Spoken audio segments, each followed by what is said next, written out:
Hello, welcome to another Logic Pro quick tip. Like and subscribe, always appreciated. Now this is looking at groups, and I'm going to get myself out of the way because I realized I was actually obscuring some of the controls when I did this in the behind the scenes episode. So like many of the features in Logic, you might not know about this, and that's fine, but you might find it really useful in the future. So knowing the options that are available to you is obviously part of learning a piece of software. So we've got a track here, and I might think, actually, I want to control all the session players as a group. So that is literally what a group is. It's a collection of tracks. And the way you go about it is by selecting multiple tracks. So you could do it in the mixer here. So hold shift to select multiple ones if they're next to each other. And you need to make sure you've got this group option visible.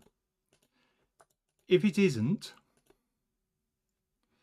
channel strip components, you see I can hide the group. So you may find that it is hidden when you start off. So let's just take these, we've got our group open, and then we just click the group box.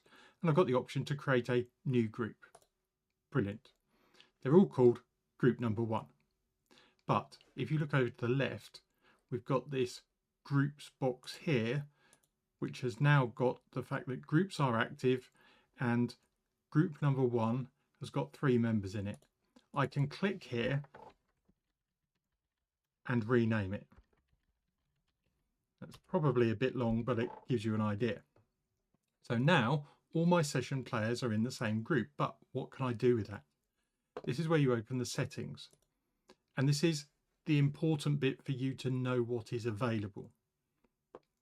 By default, all the tracks can have automation mode. They will all follow the volume, and they will all follow the mute button. So if I move a volume level here, the others move with it. If I mute one of them, all of them mute. It doesn't matter which one, they will all follow. If I want to now unlink this volume, I can go up here and unselect volume linking. So I can have them at separate levels. Then I could go back and link them. So you're not limiting yourself just by creating this group. You can always turn the options on and off. That is also true in the groups themselves. So if we had multiple groups, so let's create another group here, and this is going to be a melody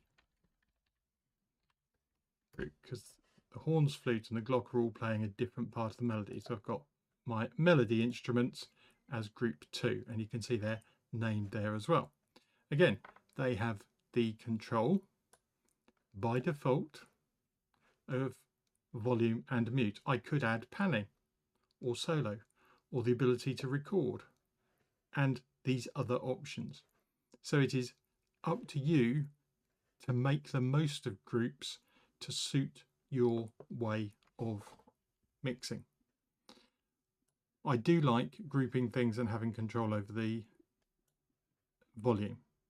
That is really, really useful. There is a shortcut if you want to deactivate your groups, and that is Shift G. That deactivates any group. So I could actually, even though they are active and will move together, if I select them individually as tracks, they will not follow the other instruments. If I turn grouping back on, even though that one track is selected, the others will follow. And there isn't really a limit to how many groups you can have. So we could also have percussion in here maybe.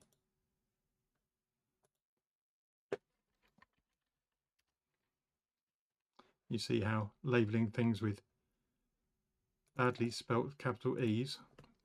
But if you leave them as short names, you can obviously see them a lot better in the mixer layout here. So that's another option for you.